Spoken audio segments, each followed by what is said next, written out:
అందరికీ నమస్కారం అండి. చిన్న ట్రివియా.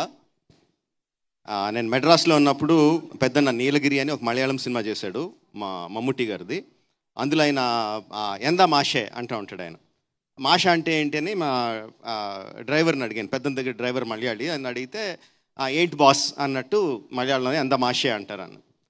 అది వర్డ్ నాకు బాగా అలవాటైపోయి మా స్టూడెంట్ నెంబర్ 1 కన్నా ముందు శాంతినివాసం సీరియల్ డైరెక్ట్ చేసేటప్పుడు మా రైటర్ ఉండేవారు పృథ్వీతేజ్ గారిని. ఆయన నేను ఎందా మాషే అని పిలిచేవాడిని. ఆయన కూడా నన్ను మాషే అని పిలిచేవాడు. అలాగా ఒక 6-7 నెలలు అయిపోయిన తర్వాత ఒకసారి సైలెంట్గా అడిగాడు ఆయన నన్ను, మాషే అంటే మీనింగ్ ఏంటి అన్నాడు. అంటే మాషే అంటే మలయాళంలో బాస్ అండి అన్నాడు.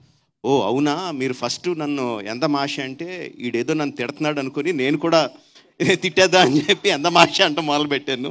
బాస అన్నాడు. That is the relation with Malayalam word మాషే. మా ఫ్యామిలీలో 2 of my sisters got married to Malayalis. So చాలా క్లోజ్ రిలేషన్ ఉంది మాకు మలయాళంతో, కేరళతో. కమింగ్ టు దిస్ ఫిల్మ్, జనరల్గా పెద్ద నాకు లవ్ స్టోరీస్ కానీ రామ్ కామ్స్ కానీ పెద్ద ఇష్టపడను. మనదంతా యాక్షన్ ఫైట్స్ అంతా ఉంటుంది. కార్తికేయ ఈ సినిమా చూశాను, చాలా బాగుంది, చేస్తున్నాను అంటే ఓకే సర్లేదో ఉత్సాహపడుతున్నాడులే కానీ అని అనుకున్నాను. కానీ పెద్ద నేను ఇంట్రెస్ట్ చూపించలేదు దాని మీద. సో ఫస్ట్ థియేటర్లోకి వెళ్ళి చూడడమే నాకు experience. Of course I heard news about it, పెద్ద హిట్ అని, బట్ పెద్ద ఇంట్రెస్ట్ లేకుండానే వెళ్ళాను థియేటర్కి.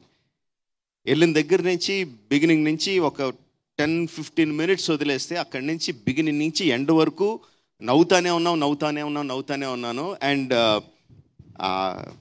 ఏంటది, థియేటర్లో కలిసి చూడాల్సిన సినిమా. జనరల్గా మనం ఒక్కళ్ళే కూర్చొని ఇంట్లో కూర్చొని ఫోన్లోనూ చూసుకుంటే ఎంజాయ్ చేసే సినిమా కాదు. మన పక్కన జనాలు కూడా ఉంటే ఇంకా వాళ్ళ నవ్వు మన నవ్వు కలిసి నవ్వుతానే ఉంటాం. ఆ నవ్వులన్నిటికీ the first credit definitely will go to the writer. అసలు డౌట్ లేదు, మనం చూస్తేనే మనకు అర్థమైపోద్ది. మలయాళంలో ఏమున్నాయి నాకు తెలియదు, ఆ డైలాగుల ప్లేస్లో మలయాళంలో ఏమున్నాయో నాకు తెలియదు, కానీ తెలుగులో మాత్రం ఎరగదీస్తాడు. అసలు ఎన్ని అంటే మన ఇన్స్టాగ్రామ్లో వచ్చి మీమ్లన్నీ కూడా వరుస పెట్టి వేసేసినట్టు అనిపించింది. బట్ అంటే నీట్గా ఏదో బలవంతంగా పెట్టినట్టు కాదు. Every sentence, every meme, everything that you used in the film కరెక్ట్గా సినిమాలో కుదిరి ఆ క్యారెక్టర్ అక్కడ కరెక్ట్గా ఆ మాట మాట్లాడితేనే తన భావం మనకు అర్థమవుద్ది అన్నంత నీట్గా అందులో ఇన్కార్పొరేట్ చేశాడు. సో ద ఫస్ట్ క్రెడిట్ నేనైతే డెఫినెట్గా రైటర్కి ఇస్తాను. సారీ, నీ పేరు కూడా తెలీదు. Aditya, hey congratulation, best, very good work, very good.